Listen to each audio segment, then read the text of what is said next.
Minulý týždeň pod Čebraťom odohrali futbalisti odvetný semifinálový zápas pohárovej súťaže.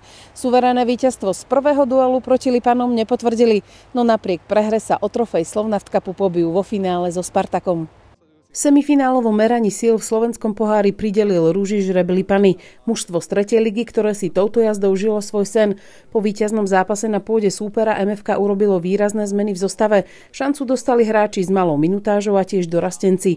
To sa odrazilo aj na trávniku. Na úvod vyslal strelu Chobot, no trafil presne brankára Šupku. O niečo neskôr sa rysovala príležitosť pre hostí. Na hrote ostal zabudnutý Tinát, no nemal dobrý prvý kontakt s loptou a tak sa ku strele ani nedostal. Po polhodine hry Boďa pekne vysunul Chobota, ktorý sa tak ocitol sám z očí voči brankárovi, no v dovtedy najväčšie príležitosti zlyhal. Na Lipanoch bolo vidieť, že si chcú zahrať. Táto sympatická snaha Ruži robila problémy. Po nedovolenom maslovom zákroku získali Lipany priamy kop, ktorého sa zhostil Královič a Ťapaj proti jeho strele musel zasiahnuť.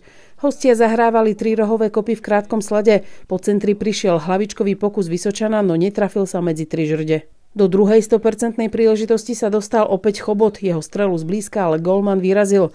V závere prvého polčasu sa kombinačnou akciou dostal dovnútra pokutového územia Vysočan a strelou preveril Ťapajovú pozornosť.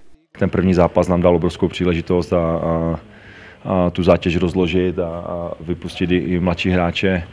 Šli jsme i s 2 dorostenci, což je prostě podle mě v této fázi a pro ně super zkušenost a že si to prožili a hráli semifinále poháru, ať je to, jak je to.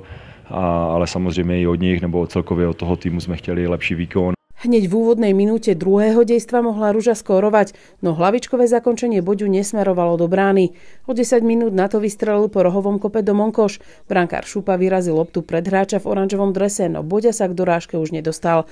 A hoci mali domáci loptu na kopačkách viac, na svoju výhodu to nepremenili. Naopak, v 70. minúte z ničoho nič po nedôraznej defenzíve Ružomberka Lipany strelili gól. Vitovič dostal prihrávku od Tináta, jemne loptu usmernil do brány a Ťapaj sa natiahol márne.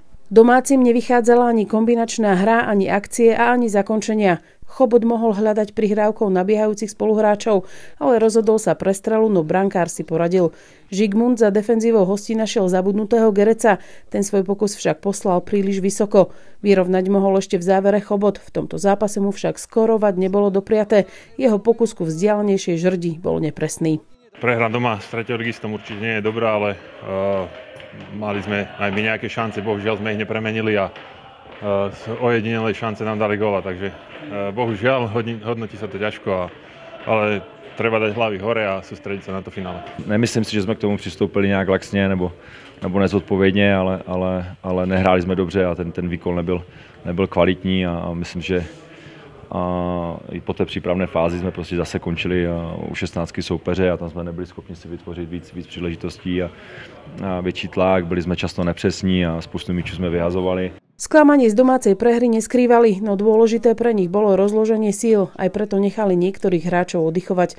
Tempu hry nepridalo pravdepodobne ani vedomie, že majú nahraté z predchádzajúceho zápasu, v ktorom Ruža súpera hrajúceho v početnej nevýhode deklasovala 5-0. Je to ťažké aj sa namotivovať na ten zápas, ale sme profesionáli, čiže nemal by to byť žiaden problém.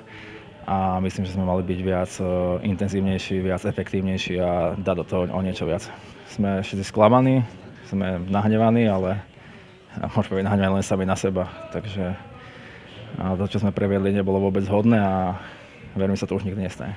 Bez ohľadu na prehru v tomto dueli MFK Ružomberok vďaka skóre z dvojzápasu 5-1 postúpil do finále Slovnaft Cupu. V klubovej histórii sa to podarilo už 5. raz. V stredu 1. mája o pohár zabojujú v Košiciach proti Spartaku Trnava.